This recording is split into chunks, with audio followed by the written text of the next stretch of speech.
सबको जय मसीह की। मैं एक बार से जसपाल फिर से परमेश्वर का वचन लेकर मॉर्निंग डिवोशन में आपका स्वागत करता हूं। आज का मेरा टॉपिक है यहोवा बदलता नहीं। मलाकी की किताब अध्याय 3 वचन 6 में परमेश्वर का वचन कहता है, मैं यहोवा बदलता नहीं, इसी कारण ही याकूब की संतान तुम नाश नहीं हुए। ये परमेश्वर का प्रेम अनुग्रह है कि वो बदलता नहीं है। वो परमेश्वर जो है, परमेश्वर बदलता नहीं, पर अपनी वाचा के प्रति वो विश्वास योग्य है।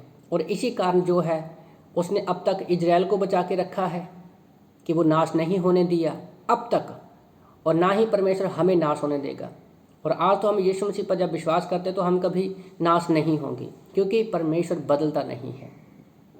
क्यों नहीं बदलता परमेश्वर? हम लोग गिनती की किताब अध्याय 23 वचन 19 में परमेश्वर का वचन कहता है कि ईश्वर मनुष्य नहीं कि झूठ बोले, ना वह आदमी है कि अपनी इच्छा बदले।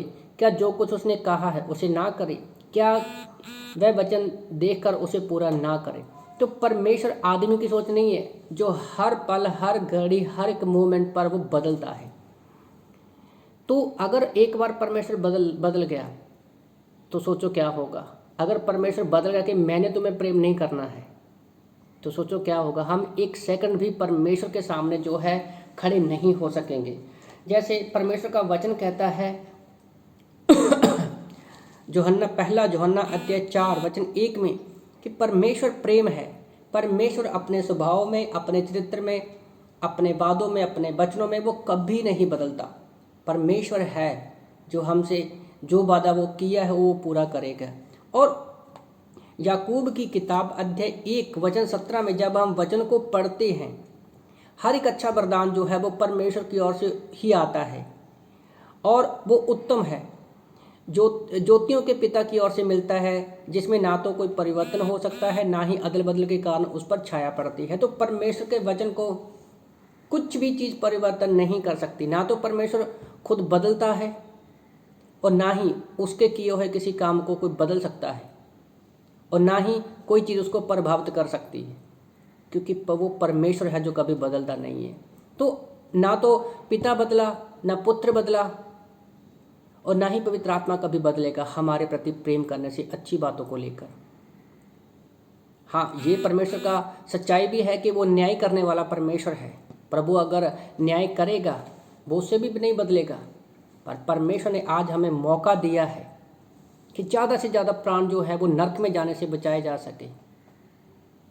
परमेश्वर बदलता नहीं है। और जैसे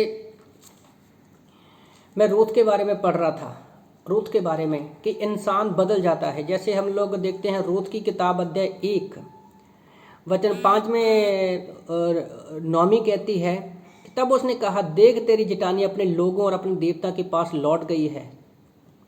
तो जब हम एक बार विश्वास में आते हैं, है ना, प्रभु के पीछे चलते हैं, तो हमें बदलना नहीं है। मैं अरोपा के बारे में सोच रहा था, जो रूथ की जेठानी थी। नौमी और अरोपा दोनों दरानी जेठानी थी। उन्होंने दोनों ने वो परमेश्वर के बारे में जानती होगी। ऐसा नहीं है कि वो दोनों परमेश्वर के प्रेम के बारे में जानती नहीं होगी, क्योंकि वो मुआब देश से थे, वो अन्य जाति से थी, वो इजराइल की नहीं थी। पर रूथ ने परमेश्वर के प्रेम को एक्सेप्ट किया नौमी के द्वारा। शायद उसने परमेश्वर के बारे में सुना भी रहा होगा। उसने कहा, मैं नहीं बदलूंगी, मुझे प्रभु के पीछे चलना है। तो आज हम डिसीजन ले सकते हैं कि हमें अरूपा की तरह बदलना है या मुझे नहीं बदलना है। हम बदल सकते हैं कि मुझे प्रभु के पीछे नहीं चलना है, पर हमें बदलना नहीं है, क्योंकि हमें प्रभु के पीछे चलना है। और जब हम प्रभु के पीछे चलते हैं तो परमेश्वर हमें आशीषें देता है। जैसे हम रूथ की लाइफ से देखते हैं कि उसके द्वारा वो राजा दाऊद की परदादी बनी। यीशु मसीह कभी नहीं बदला प्रार्थना में, हमें भी नहीं बदलना। यीशु मसीह कभी नहीं बदला प्रचार करने में, हमें भी नहीं बदलना। यीशु मसीह कभी नहीं बदला लोगों को प्रेम करने में, हमें नहीं बदलना। यीशु मसीह कभी नहीं बदला लोगों को क्षमा करने में, हमें भी नहीं बदलना। यीशु मसीह ने हमेशा लोगों को रिस्पेक्ट दिया, हमें भी नहीं बदलना कि लोगों को रिस्पेक्ट देनी है। हम लोगों ने लोगों से कड़वाहट नहीं करनी है, हमें लोगों से प्रेम करना है। तो यीशु मसीह हमारे सामने एक अच्छी एग्जाम्पल है कि हमें प्रभु के पीछे चलने से नहीं बदलना है। मुझे नहीं बदलना है बाइबल पढ़ने से, मुझे नहीं बदलना है क्लासेस करने से, मुझे नहीं बदलना है चर्च में जाने से। हमें चर्च में जाना है, बाइबल को पढ़ना है, क्योंकि कुछ चीज़ों में ना बदलना ही अच्छा है। जैसे यहोवा परमेश्वर कभी नहीं बदलता अपने स्वभाव में, अपने चरित्र में। तो इन वचनों से प्रभु आप सबको आशीष दे। आमीन।